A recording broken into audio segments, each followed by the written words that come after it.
Ship of the Emerald Coast. I'm going to wait a minute for everyone to sit down. Good morning. I know.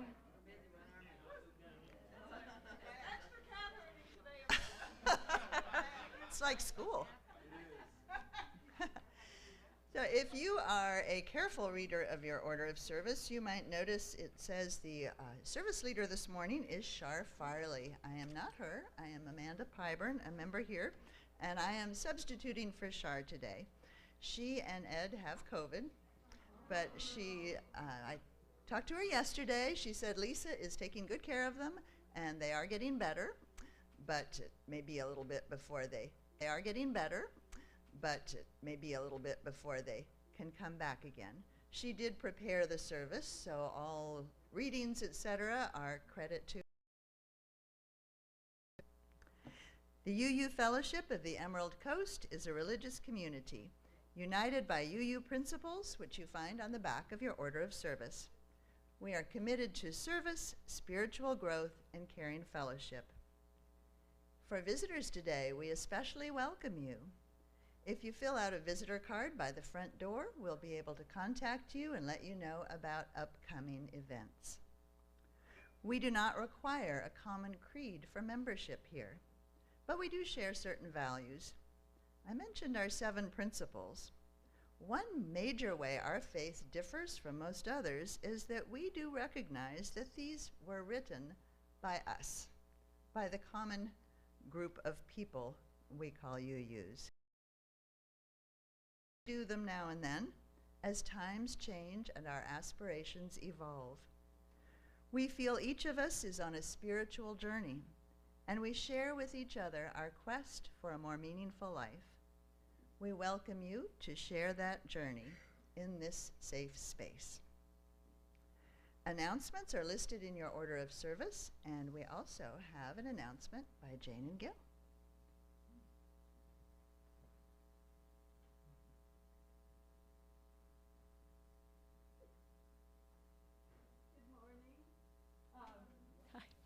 Thank you, Rosa. Good morning. My name is here with Miss Stacy, who's not here today, she'll be here shortly. Sorry about that. Anyway, we are delighted to say that we are continuing our now annual tradition of a 4th of July fundraiser for Healing Paws for Warriors. It's a local charity. It's a local charity that trains dogs, shelter dogs, and gives them to local veterans with PTSD or other trauma that are in need of a care dog. So it's a totally local group, and what we do is we charge. We can't make anybody pay anything as the kind of institution we are, but we kindly ask for a donation for people to park. A ton of people park here because of the... I'm Gil, and the 4th of July, we'll be continuing our first Thursday potluck, which happens to be on the 4th of July. So this Thursday, it'll be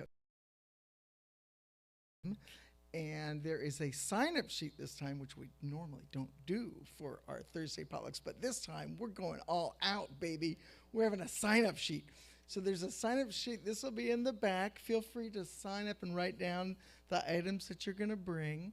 And then after we do our festivities, some people may walk down to the fireworks show, or there will be games going on brought in by Karen and Denny here.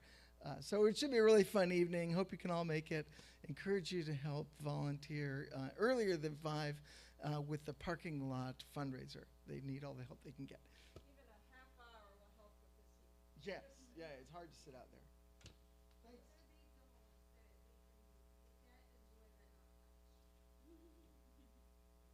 So the answer is no, and there's a longer answer, but I feel like we've taken up. I'm happy to talk more, but there will be all kinds of info about the organization, and I'm happy to talk more. Questions about the organization, come find me or Miss Stacy, and during snack time. Thank you. See you all on the 4th.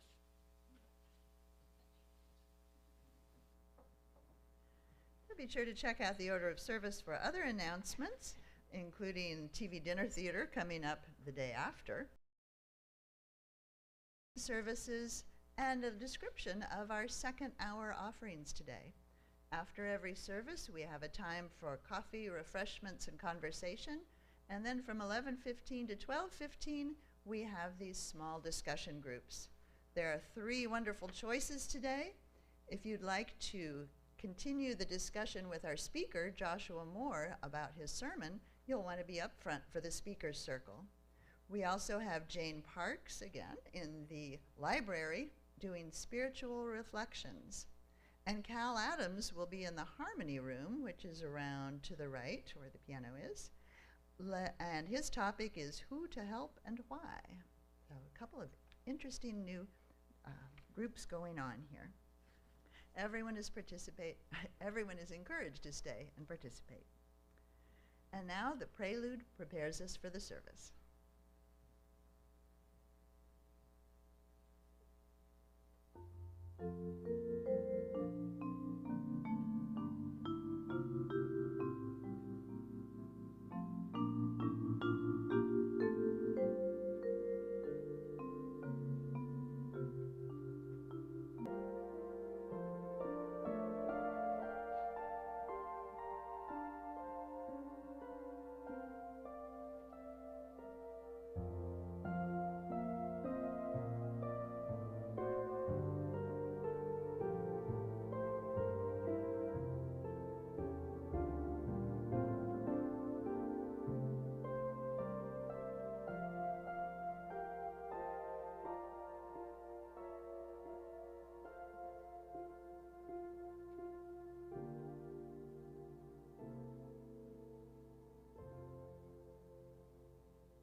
Chalice.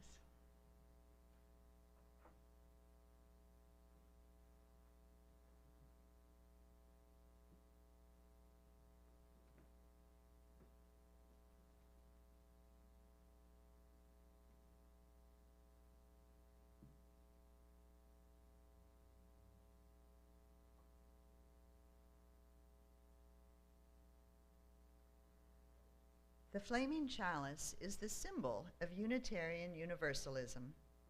It is an everlasting flame for this community. It offers warmth to those who are cold. It provides light to those who would see. It purifies and transforms this sanctuary into sacred space, this congregation into sacred community. May its flame burn true and high and strong. Well, I told you Shar chose. It's adapted, I don't know, by Shar maybe? By G. Haley. Today, God is running late, trying to find their seat, scanning the room for someone they know or someone they don't. God's feeling evangelical, but not in a judgy way, mysterious, but not manipulative. God can't stop thinking about the James Webb Telescope and the possibility that time is not linear, which God might have guessed from the never-ending urgency of some upcoming election.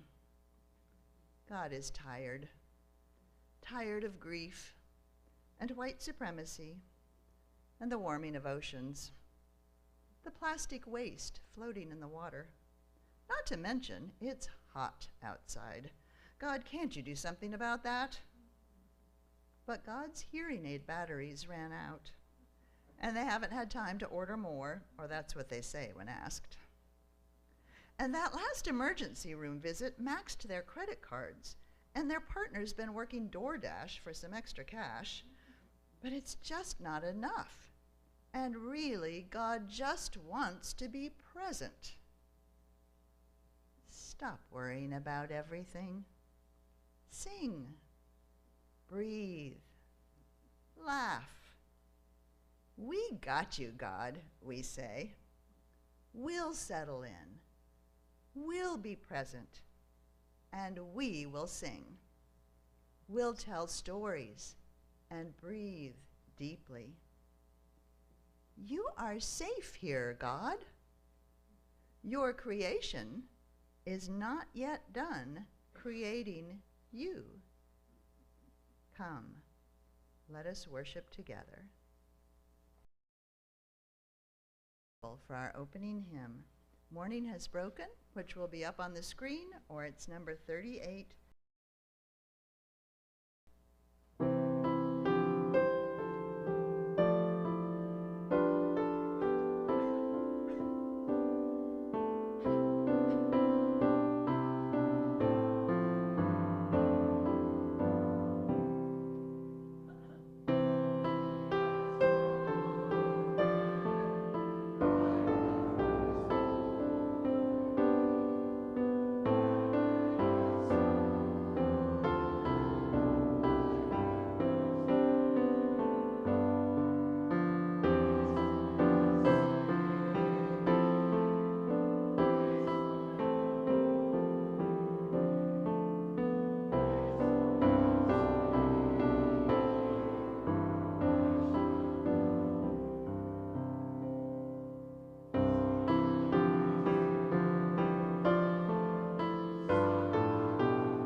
It is time for all ages. Kids and young at heart, come on up.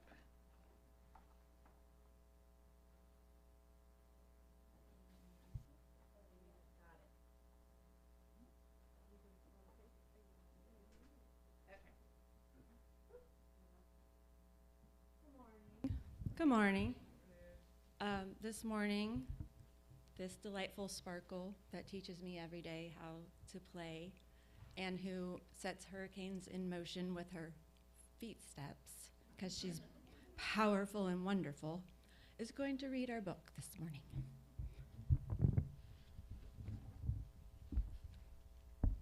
Okay, do I just like... It's going to be up here. Oh, yeah. So you just have to read and ta-da! Okay. This is Juneteenth for Mazzy by Floyd Cooper. But it's time for bed. Now, little one. Mazzy wants to stay up late. Bed.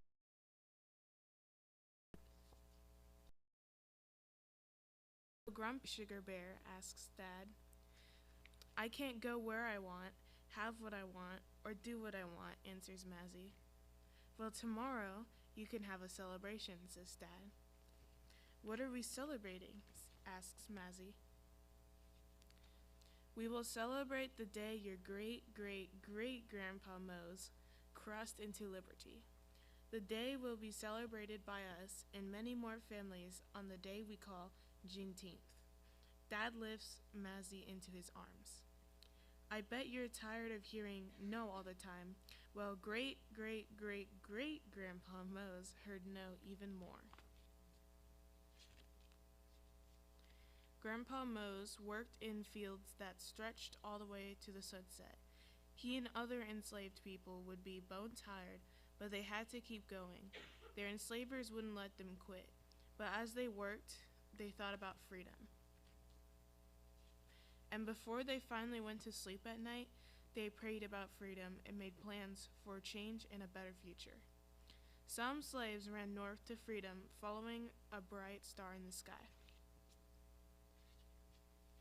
They sweat, They bled and they cried till those cries were quieted by a single proclamation from a brave president. Grandpa Mose heard that proclamation read from the balcony of the hotel on that warm June day in Galveston, Texas. Grandpa Mose heard nothing but cheers and saw nothing but happiness and felt nothing but pride shared by all those around him. The cheers became dancing, the dancing became celebration, and it went on into the night. Grandpa Mose and the others had found freedom. They continued to work, but this time they were paid for their hard work. So they worked, and they saved, and they never forgot the moment they heard, the moment that changed their lives forever. But things weren't perfect. Black people still struggled to stand shoulder to shoulder with white people. They still weren't treated as equals. It wasn't easy, but they never gave up. And every year on Juneteenth, they remembered. They marched for jobs, they lobbied for schools and the right to vote, and they shouted for opportunity. And every year on Juneteenth, they celebrated and remembered. They learned and they grew.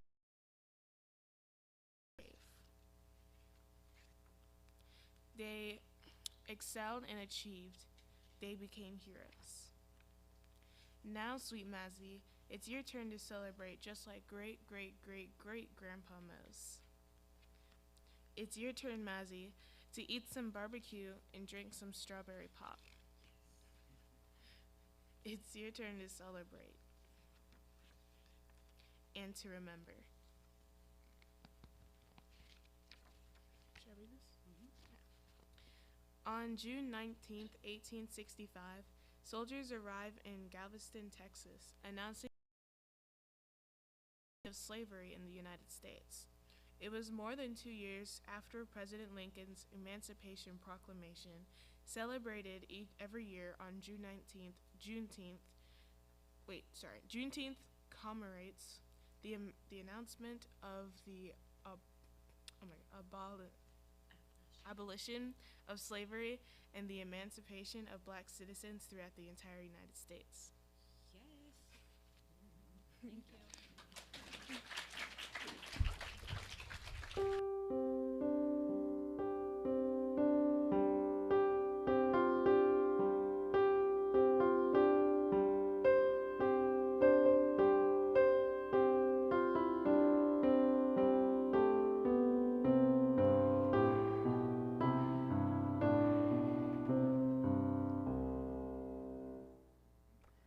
The sharing of joys, milestones, and concerns is a tradition in our fellowship.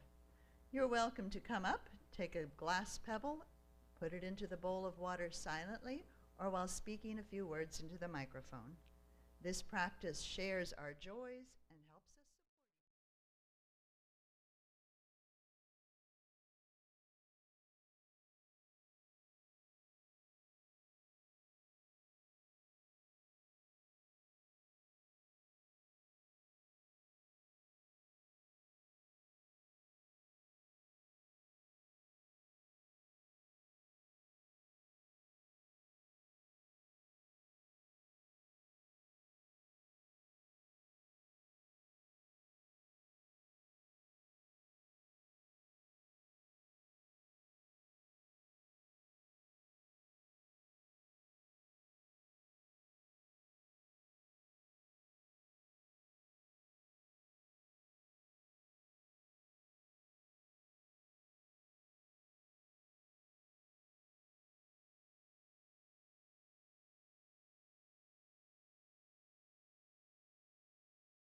now is the time we let everything relax, sink into your chair, forget your worries and your stresses, whatever it is, your to-do list.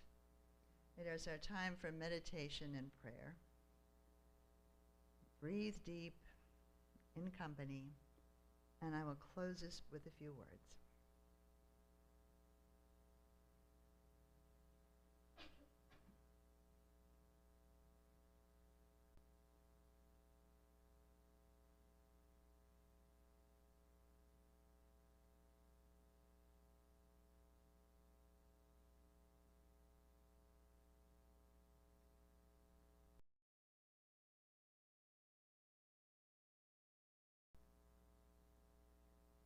Spirit of compassion, source of life, we gather today in gratitude for our many blessings, for being in community, for the tender mercies of our lives. We also ache with grief, concern, and anger about the terrible violence in the world and the human capacity to inflict harm on one another. We seek solace in our seeming powerlessness. We hold in our embrace those hiding in shelters and mourning the deaths of loved ones, the tattered fabric of their lives. We pray for those with power to create peace, that they may recognize the fragile and valuable humanity of those across from them and see how we are all one. Holy Spirit of mercy, may all who seek comfort and safety find themselves in a place with no fear or hatred. And may all who suffer in pain or in anger be held in gentle, loving care of their wounds. As we seek to build the beloved community, by our faith in the ability of love to conquer injustice, and in our ability to love beyond belief. May it be so.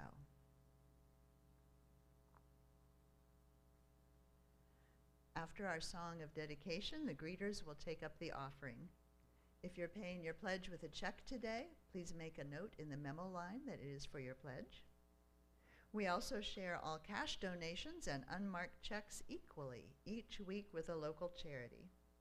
It's still June, so our Share the Plate partner is PFLAG, which serves the local LGBTQ community in our area and meets here in our fellowship once a month. Please be generous.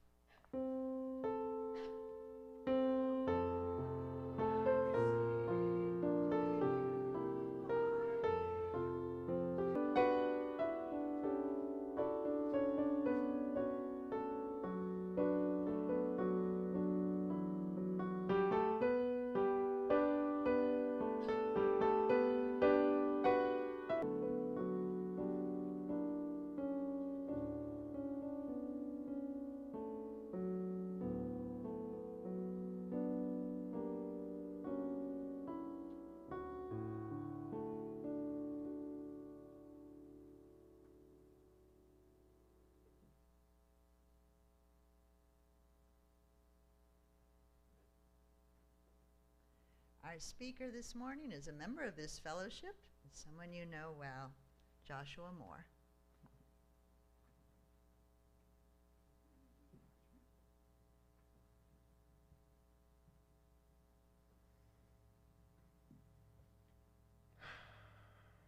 Hello again. As she said, I'm Joshua Moore, and I am really happy to be here, as always. And before I started, I just wanted to say thank you. I know that she's not here, to Naomi for reading that book. It was a great selection, and I really appreciate it. I know that Juneteenth, may for some white-bodied people seem like it came out of nowhere. I know in my own extended family, I hear this over and over again. Where did this Juneteenth thing come from? Or, why is it all of a sudden a holiday? Was overhearing a few of these conversations that was partially the inspiration for my talk today and why I asked for a book like that to be read. So sometimes change needs to happen. It's a good thing that Juneteenth is officially recognized now because it should have been a long time ago. With that being said, who are we? And what are we doing here? It might sound a bit silly, and I am laughing, but I get those kinds of questions a lot. And if you have any familiar, here is the divine truth, probably in a book or something. And all you have to do is fit yourself into this specific shape. Fortunately for us, that isn't what we're doing here. There's no creed that you must agree to, no oath you must swear to, and no doctrine you must adhere to. For many of you, I know that is comforting. Truly, it can even be empowering. However, we're not only defined by what we are not, we're also defined by what we are. So, who are we? Unitarian Universalism, a mouthful of a name, is both insisted that humanity, as well as our religious traditions, should be ever perfected. That we should never be satisfied with the norm or the status quo, or stale, outmoded beliefs, ideologies, and modalities that just no longer serve us. They saw themselves as imperfect people who nevertheless had a religious imperative to make themselves and the world better. And among the swampy muck of strict, immovable religious traditions, this new, flexible, liberal, progressive faith grew bright like a lotus flower. In the 1800s, the Unitarians and the Universalists saw this goal in two very distinct ways. They're very separate. They had to come together later on. To the Unitarians, the true aim of religion was to work together with a community to grow your soul into something more like Jesus, their example. They did not believe that good people would be damned because what than to love each other. This is what Theodore Parker called good and perfect religion. His slogan cut into the stone walls of many Unitarian churches still. The love of God and the love of man. While this gendered language is a bit outdated, its meaning, I think, is easy to understand. And to the Unitarians, there was no higher law. And religious tradition, they believed, should not interfere with that growing of the soul. The Universalists approached this from a very different angle. While the brainy Harvard grads of the Unitarian movement were moved by the Enlightenment and the scientific revolution and European philosophy, the Universalist clergy were preaching a gospel where no one need to go to hell. They argued that a very close reading of the Bible would certainly show that any curious reader, what they had found also to be true, was that God would reconcile all of his children home one day. This kind of inclusivity made Universalists outcasts among most Christians, whose theology was firmly rooted on who was in God's favor and who was going to hell. The Universalists flipped this on its head, and this conviction led them to work to improve the world around them.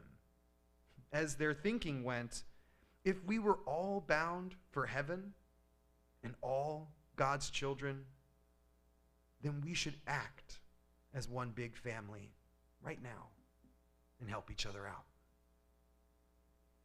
Over the decades, both of these religious traditions widened their circles more and more to invite other non-Christians into their congregations, to invite non-theists into their congregations, until neither of them fall short of our higher aspirations until we see that imperfection. In the early 1800s, the Unitarians were slow to adopt to the rest of the nation. They bristled at the talk of abolition because it meant a cut in their profits. And they made sure to let the ministers know how they felt. It was for this reason that it took, this is the first time I'm doing this off of a phone. My printer wasn't working. It was for this reason that it took far too long for good people like the Unitarian minister Theodore Parker to say something about the enslaved people or abolition in their sermons. And history shows that it was a woman, Margaret Fuller, a Unitarian luminary in her own right, who pressured Parker until he caved. As Fuller knew and Parker explained to a pain, all the time, through the help of preachers like him, Unitarian congregations came to support and even champion cold with no real life to it. And his Transcendentalist Club, and that really was their name, it's quite cute, had come to believe that the divine was something that could be felt by anyone. And in fact, said Emerson, that divine spark, it's inside all of us. It wasn't in some old musty books, he said, but in the hills and in the trees and in the sunlight. He told this, mind you, to a group full of clergy. Let's just say they never asked him to speak at Harvard again. They didn't. He was pushed out even of the Unitarian world for this. But in time, we have come to see him and his friends as correct. And in fact, Emerson is understood as one of the most beloved of our Unitarian. Eventually, taking Emerson and the Transcendentalist movement seriously, our forebears kept listening to their inner voice. They trusted the God inside of themselves, one could say. And that process has led us to continue to perfect what it is that we do and how we do it. But it isn't always easy. And this is a whole sermon in this next part that I could give, but I'll try to keep it short.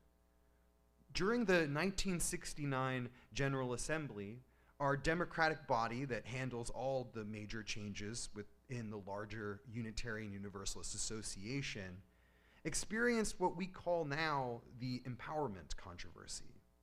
To make a very complex and nuanced story far too brief, many black UUs wanted direct funding and activism toward that cause. And after much hand-wringing and arguing, the BUUC, the Black UU Caucus, left the assembly. Attempts were made to heal the divide, but the damage had been done. The UUA had agreed to fund a limited fund that could work toward these goals, but its purse strings were to be held tightly by the UUA, the funds to be dispensed at their discretion. The BUUC saw this as patently offensive, a kind of infantilizing, hand-holding.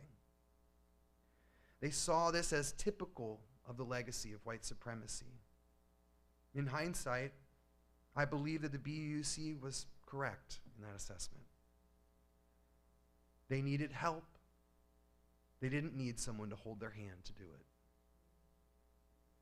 And this divide continued for decades and has been slow to heal. We have also grown from this. We do not have to keep making the same mistakes. That process continues, friends. The General Assembly happened just last weekend, as it does every year. And some big decisions were made. I wanted to highlight two of them because they are perfect examples of our continued work towards healing and those imperfections. Agreed, I know I had mentioned this to some people, but we have officially agreed to move on from the document we know as our principles and sources. A version of our principles is on the back of our order of service and on the wall here. And that doesn't mean that we have to take it down, I'll say that. But it does in our bylaws. This new language is based around what we call our UU values. And they are much like our principles, even keeping most of the original language. However, they have been updated in a few important ways. They have been made more inclusive, for one, and the general language is much more active. Our values strive to convey a sense of our active commitment to the world. Along with that commitment comes Along with that commitment comes new, updated language on our commitment to tackling systems of oppression, language that had already been included by some congregations as what they called the eighth principle. I can talk to you more about the specifics of the new values, and I'm sure we will for years. But I am sure that we will have something printed on our walls before too long. The second big thing to come out of GA this year was a business proposal that passed, which declares that embracing transgender, non-binary, and intersex people is a fundamental expression of UU religious values. This proposal calls us to once again put our money where our mouth is in support of, as it says, transgender, non-binary, and intersex people. This is an important way that we shape our larger organization. This means that the UUA is now called, compelled, as a part of our mission to aid in a fight that really needs our help. It is still in the works how it'll all work out, but this proposal will lead to funds being made available that can actually help make a difference. This is how we live into a better version of who we are. This is how we live into a better Unitarian Universalism over and over again, as many times as necessary. That is what we're doing here. May it be so, and amen.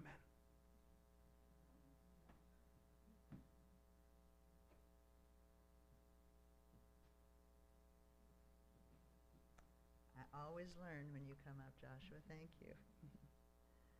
Please join in our hymn number 318, We Would Be One, in your gray hymnal or up on the screen.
if you are who you were, and if the person next to you is who he or she was, if none of us has changed since the day we came in here, then we have failed.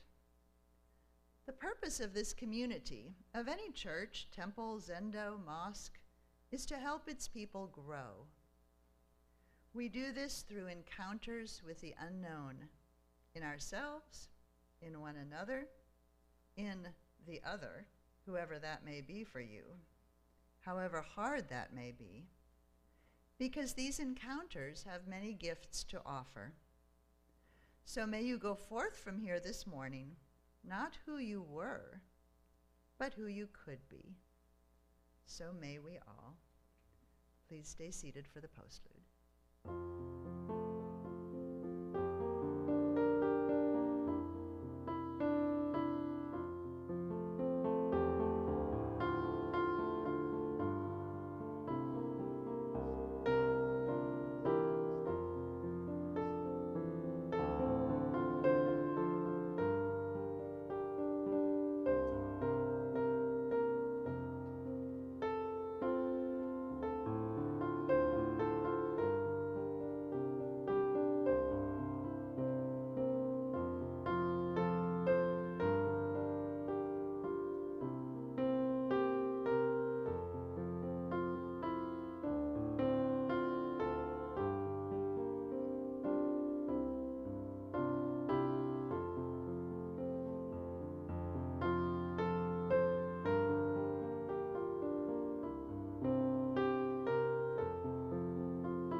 Thank you for coming. Please join in the back for refreshments and conversation, followed by second hour small groups.